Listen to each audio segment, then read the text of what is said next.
Hey, welcome to another radio related video, and this is a little review of a very inexpensive radio. This is the Coby CX 39 AM, Mediumwave, FM, and Shortwave radio. And I actually stumbled on this radio at a local electronics store. It was $18, $17.99.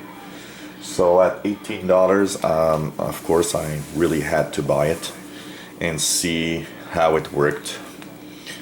If it would have been just an AM/FM radio, I would have left it there. But what really attracted me to this radio is the fact that I saw that it had shortwave bands on it.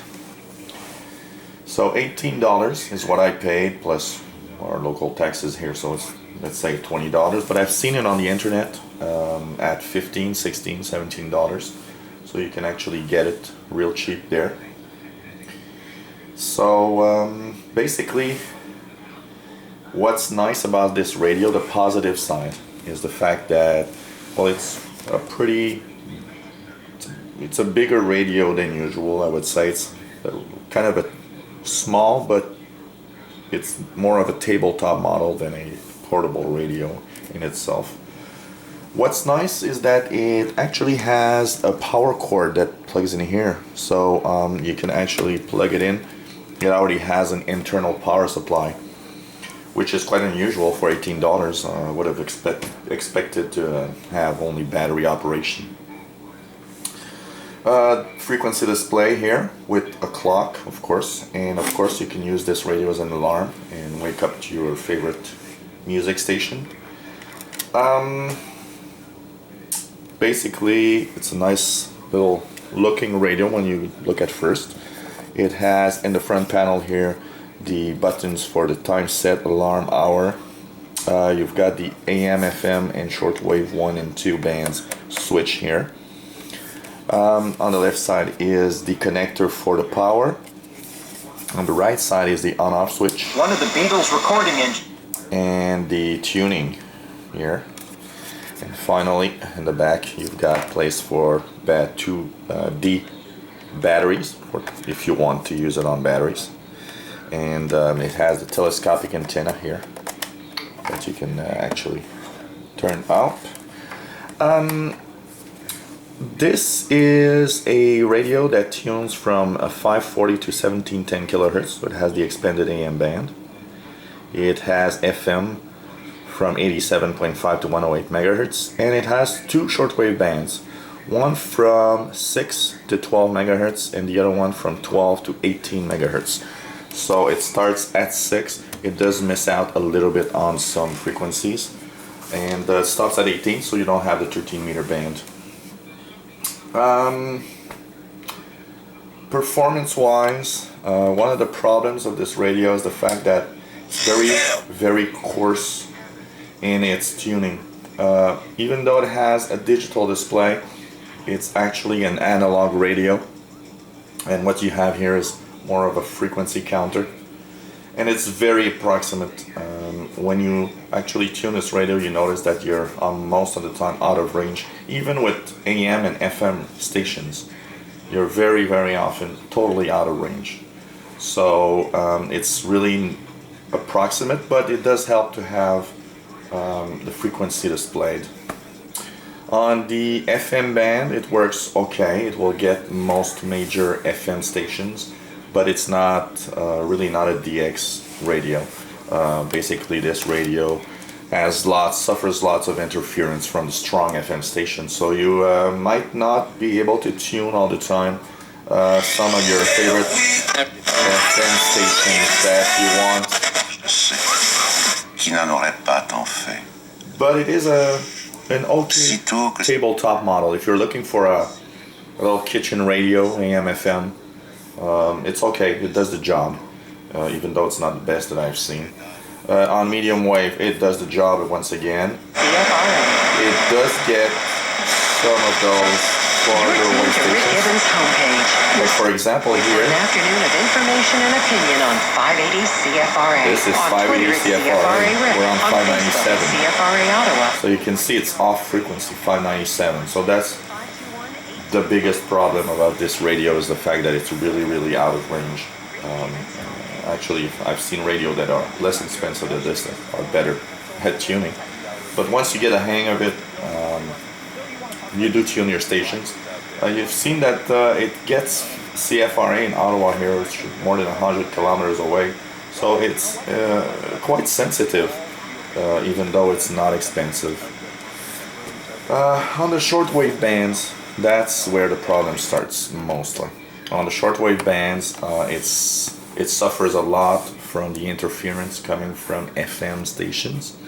So the fact that it has lots of interference from all the FM stations prevents you from tuning a lot of the weak signals. It's not very sensitive on shortwave, so all the weak stations, even when they're fair to good, don't really come in that well. And actually the only stations I really received on this station are the strongest of all. So for example, WWCR, which is a powerhouse here, signal here in Montreal. I've heard that. I did hear Voice of Russia, but it's not that great of a shortwave radio. And you'll see, I'll do a video testing the shortwave side of this radio, and you'll see that it's rather bad.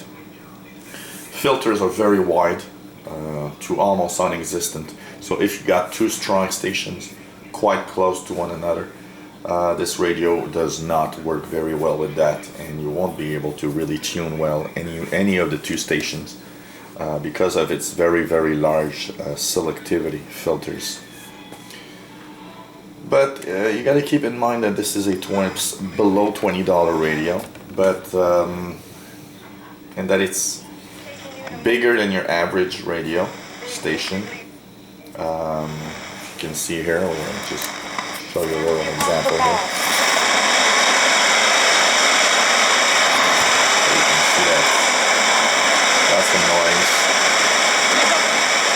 That's with FM. The tears have rolled again down my cheeks. There's WWCR. Holy Spirit. So it does get some stations, but it only gets the most powerful of them. And like I said, the FM stations going through does not help.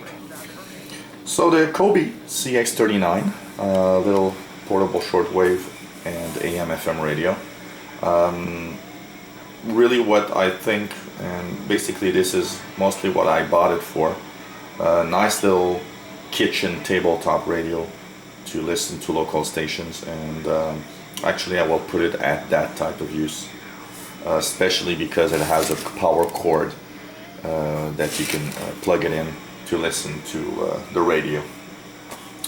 Audio is good, though if you put the volume a little high it's a little distorted, so it's not the best of the best, but it does the job.